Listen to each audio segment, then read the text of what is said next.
You have to understand that most of the people who support Argentina are Messi fans, not Argentina fans.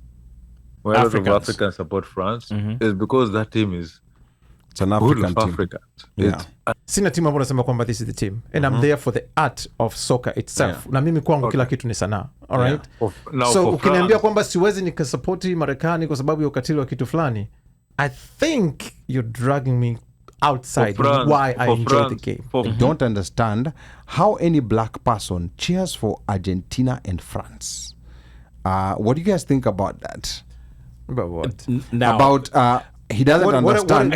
What are you cheering? Let's start with why are you cheering for the team? Yeah. Let him. So, are you cheering for? What are you cheering for the politics of it? I can try to answer. Go ahead. Based on how having various conversations with various fans. You have to understand that most of the people who support Argentina are Messi fans, not Argentina fans. Most of the black people you see, Africa, these Africans that you see, they're Messi fans. They're not Argentina fans, right? So the day Messi retires, Argentina is gonna lose a lot of support around the world. Okay. So people, these are the fun of the art of the game, and that's what I like. And it's like mimi sina team, but I enjoy kwa sababu hata napoangalia football, hata nikiangalia American football. Sina timu ambayo nasema kwamba this is the team and I'm there for the art of soccer itself. Na mimi kwangu kila kitu ni sanaa. All right? So ukiniambia kwamba siwezi nikasupporti Marekani kwa sababu ya ukatili wa kitu fulani, I think you're dragging me outside why I enjoy the game. For France, why people support France, right? Why a lot of Africans support France is because that team is it's an African team.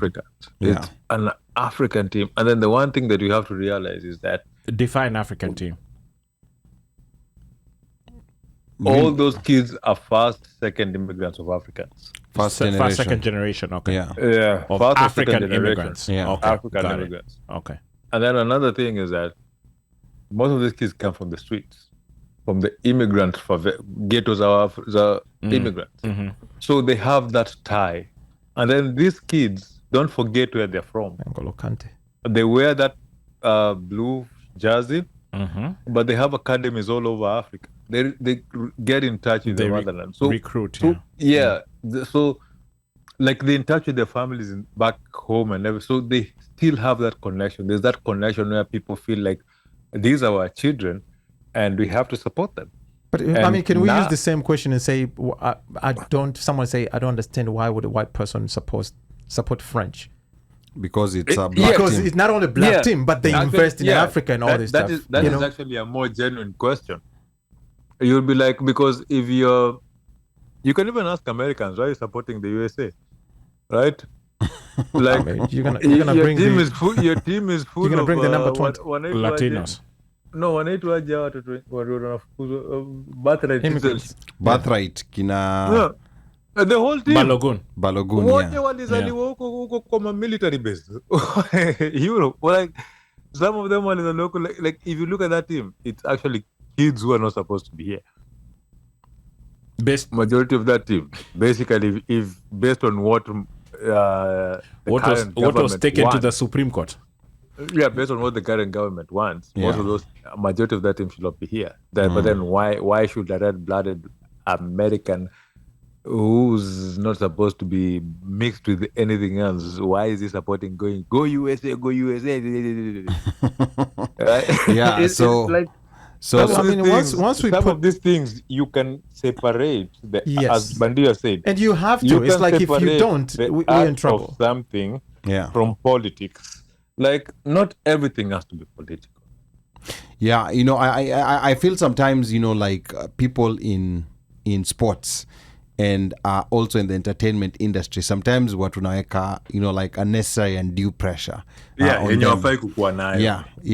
but we see that in so many stuff. Kwa nini umekwenda kwa Kenya? Kwa nini umemwoa Mkristo, umemwoa Muislamu? Kwa nini umemwoa mtu kabila hii? Kwa nini umemwoa hii? You see, to the point that they take away love out of that relationship na unamwangalia mtu externally. Huyu kwao walifanya hivi. Kwa nini umeoa Mnyarwanda na wakati kwao waliua mtu fulani? But na connection na love na this person, and to me it's the same thing. Once we take away the real reason, first I'll ask myself, why do I watch? Why am I watching World Cup? Why do I love soccer? Is it because of the political connections? Nikilo walifanya? How they build their stuff? Ukirudi nyuma ukiangalia, you won't even be able to enjoy but unajua bandio, my theory, we live in a very angry world. True. Yes. Watu yani na si watu, yani ni sisi sote. We are ready. Watu mekasirika sana because of a lot of things happening in the world. Yes. So sometimes tunatafuta kitu chochote. Yani mimi nimekasirika. Alafu nimeona bandio umepita hapo, umevaa labda jezi ya a country where I don't agree with the politics. Kagera. Yeah. Kagera. Wacha hata Kagera. Tuseme she's Tanzanian. Tuseme umevaa jezi ya Germany. Na maybe Germany walikuwa wana attack immigrants. Yes. Yeah. Nazis. And then you caught me on a bad day. I'm a South Africa. South Africa. That's what yes. You know. No, but you know, the anger to South Africa makes sense because it's ongoing, right? But why does it make sense, Mika? No, it makes sense because it makes sense because if you see a Ghanaian, if you see a Nigerian, right, complaining about it, if you see other African countries complaining about it, especially if you're an immigrant and you know the struggles of immigrants, and then you see that people are trying to forcefully and what's happening, you kind of understand the anger. Mika, let's talk about that.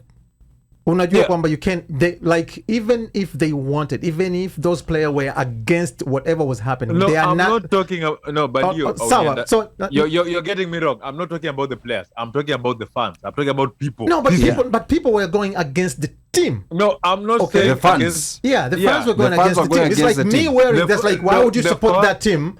You know what I mean? Like these people, but the team they're not even allowed to talk about their politics. Okay, the team here was an innocent bystander. Walikula strays za makosa ya baba mtoto akaumia. True. Right? Yes. That is what happened. The team ilikula strays za the whole country, like for South Africa. Ilikuwa ni South Africa tutaki. Hata muziki sahi wanakuwa cancelled. Nobody's booking South Africa. Yeah, their shows are being cancelled left, right, and center. Like it's hurting them everywhere. Yeah. Right? Hao pia wanakula strays. Like hawajafanya kitu. Hakuna msanii amesema ati immigrants wafukuzwe, lakini wasanii wanakanseliwa show. So hiyo ni makosa ya baba inatesa mtoto. That's what's happening in that situation right now. But then you see why now these people are mad, because it's a continuous anger that's going on.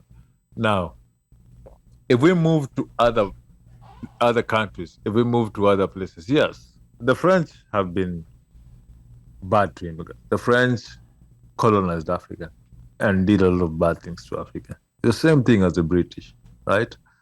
But then people have been watching the EPL, have been watching League A, have enjoyed the entertainment. Football is what's keeping them sane when they follow the Premier League and these other leagues, Champions Leagues. And then you come to the World Cup, the biggest sporting showcase. You want to tell them to abandon their heroes that they support in their clubs because of some politics that doesn't even affect them? That's not going to happen. Yeah. You have to allow people to enjoy their outlets. Okay, sawa.